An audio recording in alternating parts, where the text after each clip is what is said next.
తుని ఘటనకు సంబంధించిన వైసీపీ నేత తిరుపతి మాజీ ఎమ్మెల్యే భూమన కరుణాకర్ రెడ్డిని సుదీర్ఘంగా ప్రశ్నిస్తోంది సిఐడి. సుమారు 4 గంటలుగా విచారణ చేస్తున్నారు సిఐడి అధికారులు. కాల్ డేటా ఆధారంగా విచారణకు పిలిచిన సిఐడి అధికారులు పలు అనుమానాలను నివృత్తి చేస్తోంది. తునిలో విధ్వంసానికి సంబంధించి ఆయన ప్రశ్నిస్తున్నట్టు తెలుస్తోంది.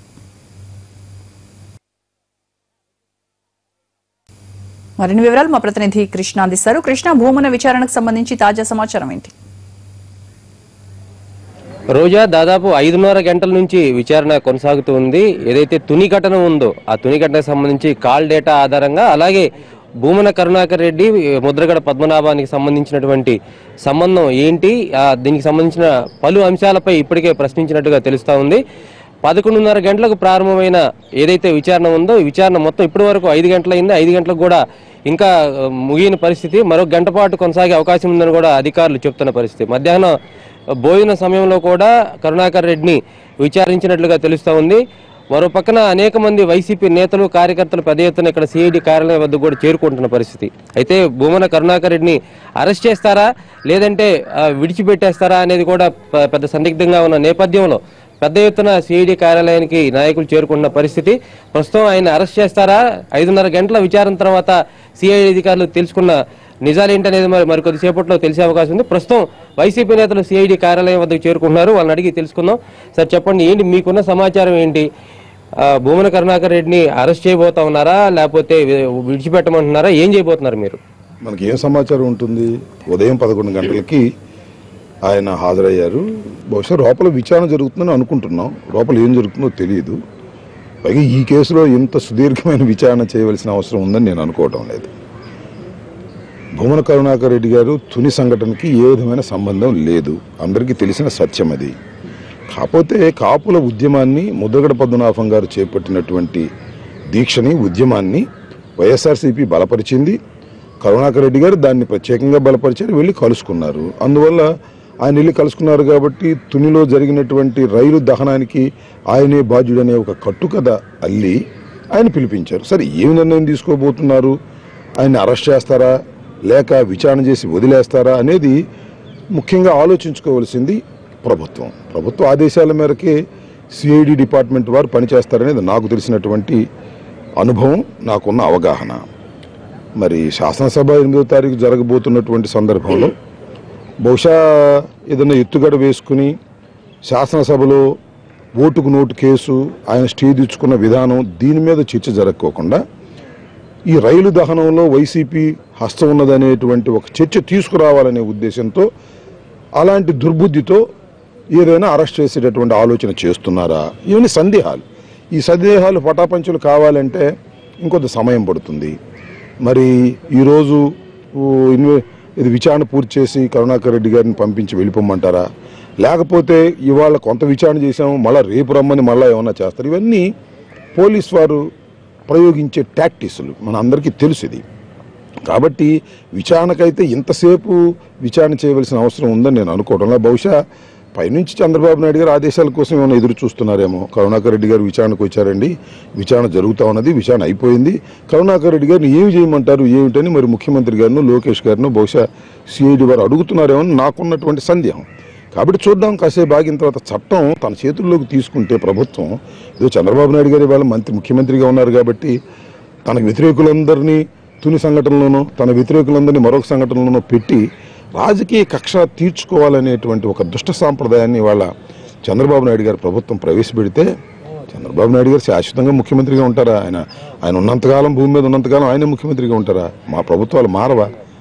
ప్రభుత్వాలు మారిన తర్వాత మరొకరు ముఖ్యమంత్రులు అవుతారు కదా. రాజకీయ కక్షలకి ప్రభుత్వాలు ఈ విధంగా పోలీస్ వ్యవస్థని, సిఐడి వ్యవస్థని, సిబిఐ వ్యవస్థని ఉపయోగించుకునే పరిస్థితి వస్తే దేశంలో అరాచకం వచ్చే ప్రమాదం ఉన్నదనే విషయాన్ని దయచేసి గమనించాలి. కరుణాకర్ రెడ్డి గారికి తుని సంఘటనకి ఏ విధమైన సంబంధం లేదనేది బుర్రున్న ఎవరికైనా అర్థమైంది. అంటే మీరు చెప్తున్నట్లుగా అసెంబ్లీని దృష్టిలో పెట్టుకొని ప్రభుత్వం ఎత్తుగడ అన్నట్టుగా చెప్తా ఉన్నారు. భూమన కరుణాకర్ రెడ్డి ప్రస్తుతం ఆయన ఎమ్మెల్యే కూడా కాదు. ఆయన్ని అరెస్ట్ చేస్తే ప్రభుత్వానికి వచ్చే లాభం ఏంటి? నేను అనేది ఏంటంటే, ఇది ఒక అనుమానాలు. ఆయన ఎమ్మెల్యే కాకపోయినా వైఎస్ఆర్సీపీ మాజీ ఎమ్మెల్యే, వైఎస్ఆర్సీపీ జనరల్ సెక్రటరీ, వైఎస్ఆర్సీపీకి దీంతో సంబంధం ఉందని చెప్పడానికి ఆయన అరెస్ట్ చేయడం ద్వారా చెప్పే ప్రయత్నం ఏమైనా చేస్తున్నారా అని ఒక అనుమానం. అంటే ఇది నేను నిర్ధారణగా నాకున్న సమాచారం మీదకి చెప్పింది కదా, ఆలస్యం అవుతున్నది కాబట్టి మన కరుణాకర్ రెడ్డి గారిని ఇంకా ఆయన ఇంటికి వెళ్ళిపోమని చెప్పలేదు కాబట్టి ఆలస్యం అవుతున్నది కాబట్టి ఇలాంటి అనుమానాలు మాలో రేకెత్తుతున్నాయి. ఇవన్నీ నిజమా కాదా అనేది కాసేపు ఆగితే తెలుస్తుంది. ఇప్పుడు కరుణాకర్ రెడ్డి గారిని వదిలేశారనుకోండి, మేము పడుతున్న అనుమానాలన్నీ కరెక్ట్ కాదని అనుకోవాలి. లేదు కరుణాకర్ రెడ్డి గారిని వదలకుండా అరెస్ట్ చేస్తే మా అనుమానాలు నిజం అనుకోవాలి. లేదు కరుణాకర్ రెడ్డి గారిని ఈ పూట వెళ్ళండి మళ్ళీ రేపు రండి అంటే ఇంకా అంతులేని కథలాగా నడపాలని నిర్ణయించుకున్నారు చంద్రబాబు నాయుడు గారు అనుకోవాల్సి ఉంటుంది. కాబట్టి ఏం జరుగుతుందని చూద్దాం, వేచి చూద్దాం. ఇవన్నీ అనుమానాలు, మాకున్న సందేహాలు. ఈ ప్రభుత్వం నడుస్తున్నటువంటి దుర్మార్గమైన విధానం ఇది గతంలో కాబట్టి అలాగే చేస్తారేమోనని ఒక అనుమానం, సందేహం మా మనసులో ఉన్నది. సార్ మీరు చెప్పండి, అదే ప్రాంతానికి చెందిన నేత మీరు, కరుణాకర్ రెడ్డిని అరెస్ట్ చేస్తారని బయట ప్రచారం కూడా జరుగుతుంది, ఎంతవరకు వాస్తవం? కరుణాకర్ రెడ్డి గారు ఒక డిసిప్లిన్ మ్యాన్, ఒక ప్రిన్సిపల్ ఉన్న వ్యక్తి, ఒక మంచి భావజాలం ఉన్న వ్యక్తి, ఇట్లాంటి పనులు చేసే వ్యక్తి కాదు. అది పోలీసులకి తెలుసు, ప్రభుత్వానికి తెలుసు, ప్రజలకి తెలుసు. జగన్మోహన్ గారి కుటుంబం అంతా సన్నిహితంగా ఉంటాడు కాబట్టి కావాలని ఒక కేసులో ఇరికించి ఏదో వైఎస్ఆర్ కాంగ్రెస్ పార్టీని అలా చూపించాలన్న ప్రయత్నం. అసెంబ్లీలో రేపు చంద్రబాబు నాయుడు గారిని దోషగా జగన్మోహన్ గారు నిలబెట్టబోతున్నాడు. తను చేసిన తప్పులన్నింటినీ ఎత్తు చూపించి అన్ని రకాల అవినీతి, ఓటుకునేటి అన్ని అందులో తప్పించుకోవడం కోసం చేస్తున్న మరో తప్పిదం ఇది. కాపు సామాజిక వర్గం ఒక సెంటిమెంట్తో కూడుకున్నది. ఎవరో సపోర్ట్ చేస్తున్నావు, ఎవరో ఉద్యమాన్ని సపోర్ట్ చేస్తున్నావు చేసేది కాదు. తెలంగాణ ఉద్యమం ఎలా జరిగిందో, ప్రతి సమైక్యాంధ్ర ఉద్యమం ఎలా జరిగిందో, కాపు సామాజిక వర్గం చేసినటువంటి ఉద్యమం కూడా వాళ్ళ సెంటిమెంట్తో కూడుకున్న ఉద్యమం. ఎందుకంటే చంద్రబాబు నాయుడు గారు సాక్షాత్ ఒక ఓటు వేయండి, మీరు బీసీ రిజర్వేషన్ కల్పించుకొని ఇచ్చిన హామీతో వాళ్ళు ఓటు వేసి మోసపోయి ఆ మోసంలో నుంచి వచ్చిన కోపంతో చేసినటువంటి దీక్ష వాళ్ళు న్యాయం చేస్తుంటే సమస్య రాదు. మీరు చెప్పినట్లుగా ప్రభుత్వం నిజంగా కుట్రపూరితంగా వ్యవహరిస్తే ఎమ్మెల్యే అయిన మీలాంటి వాళ్ళను ఇతరులను టార్గెట్ చేయాలి, కానీ మాజీ ఎమ్మెల్యే అయిన భూమన కరుణాకర్ రెడ్డిని టార్గెట్ చేయాల్సిన అవసరం ఏముంటుంది? కరుణాకర్ రెడ్డి గారు మీరు ఎమ్మెల్యేగా చూడవచ్చు. ఎమ్మెల్యే కన్నా ఇంకొకరి కన్నా రాజశేఖర రెడ్డి కుటుంబంతో బంధుత్వం ఉన్న వ్యక్తి, సన్నిహితం ఉన్న వ్యక్తి, 3 తరాలతో సంబంధం ఉన్న వ్యక్తి, కొంచెం చంద్రబాబు నాయుడు గారి ప్రభుత్వాన్ని సబ్జెక్ట్తో ఎత్తు చూపించేటువంటి వ్యక్తి.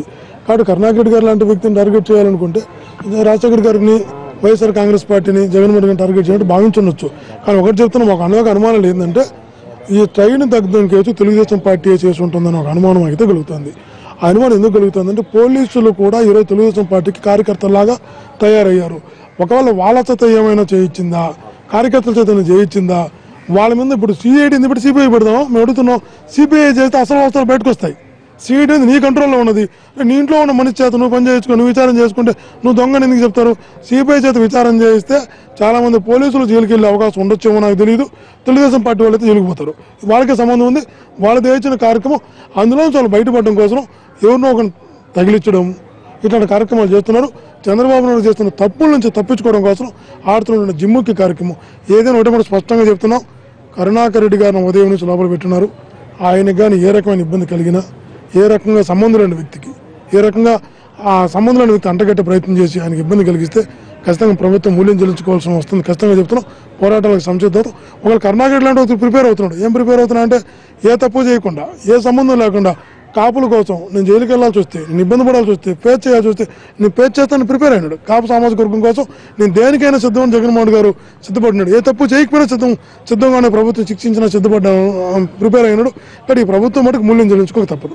ఖచ్చితంగా సిబిఐ చేత విచారణ చేయించాలని వైసీపీ తాజా డిమాండ్ చేస్తోంది. ఎందుకంటే సిఐడి చేస్తున్న విచారణపై తమకు నమ్మకం లేదని చెప్తోంది. కేవలం ప్రభుత్వం కుట్రపూరితంగా రాజకీయ కుట్రతోనే వైసీపీ నేతలను టార్గెట్ చేస్తోంది. ఆ నేపథ్యంలోనే వైసీపీ రాజశేఖర రెడ్డి కుటుంబానికి సంబంధించినటువంటి కీలక వ్యక్తి భూమన కరుణాకర్ రెడ్డిపై ఆరోపణలు చేస్తుందని కూడా ప్రస్తుతం తాజాగా ఆరోపణ చేస్తూ ఉంది.